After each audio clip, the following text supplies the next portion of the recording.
The internet made us comfortable, not strong.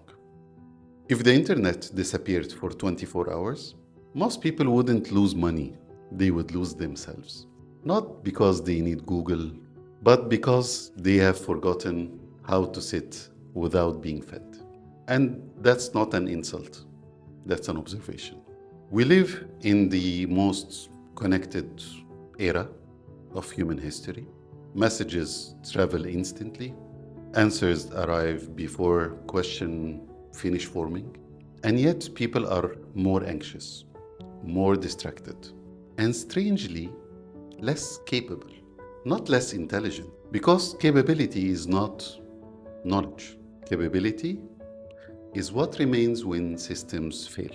Let me ask you something honestly. If your phone battery died right now and the internet went silent, would you feel calm? I don't think so. I've been there. I didn't feel so. Probably you will feel exposed. That reaction tells you more about your strength than any productivity app will ever do. We've confused access with ability. We've confused speed with depth. And we've confused convenience with power. For most human history, life was slower. But humans were stronger. Not physically stronger, but mentally stronger. They remembered directions. They tolerated silence. They solved problems without tutorials. They thought before reacting. Today, the moment the friction appears, we outsource thinking. Search, scroll, refresh.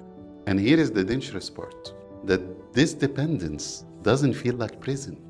It feels like comfort.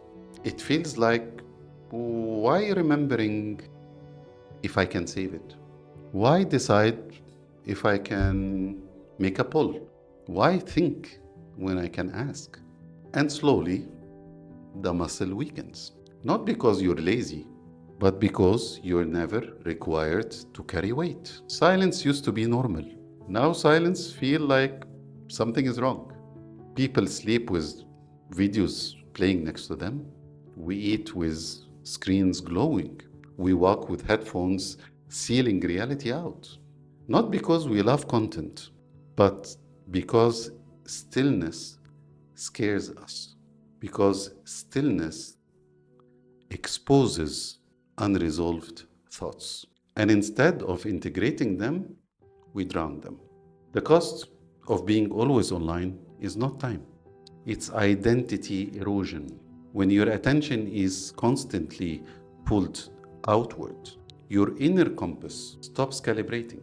You stop asking, what do I think? How do I feel? What do I want? And you start asking, what's approved? What performs well? That's not living, that's reacting. My name is Islam Al-Hadari, and this is not an anti-internet message. The internet is one of the greatest tools ever created. Without it, I wouldn't be here. But tools are meant to be used, not leaned on. A hammer helps you build, but it doesn't replace your hands. The internet should expand your mind, not replace it. In the next videos, when I will say offline, I don't mean disappearing in the woods. I cannot do it, so I will never suggest it for anyone. But what I mean is regaining agency. Offline is not about rejection. It's about independence. It's about knowing that you can think without prompts, that you can sit without stimulation, that you can decide without validation. Offline is a skill, and like every skill, it atrophies when not used. There was a time when people could be alone with their thoughts for hours. Now 5 minutes feel unbearable. Ask yourself honestly, when was the last time you were bored and you didn't escape it? Boredom is not an enemy, it's a doorway. Creativity, clarity, and insight live on the other side of it. But most people never stay long enough to knock. Here is the uncomfortable truth. The more systems we rely on, the more fragile we become when they fail. And AI will accelerate this, not against it. Again, this is not an anti-internet, not anti-AI, but it will accelerate it. Automation will accelerate it. Convenience will accelerate this. Those who can think independently, stay calm without inputs, and adapt without instructions, they won't panic. They will lead. Strength today is not loud.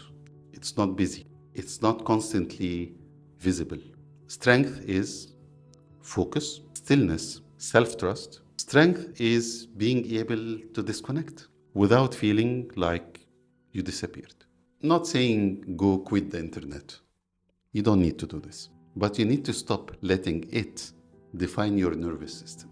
You need to reintroduce friction, silence, delay, depth, not as a punishment, but as a training.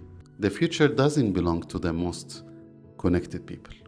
It belongs to the most grounded ones, those who can go online by choice and offline without fear. This is not nostalgia. This is resilience. This is Eightinity. If this resonates, feel free to share it, especially to someone who needs it. In the next videos, we will talk about so many things. Eightinity is based on 8 pillars. We will explore them one by one. See you next time. Thank you.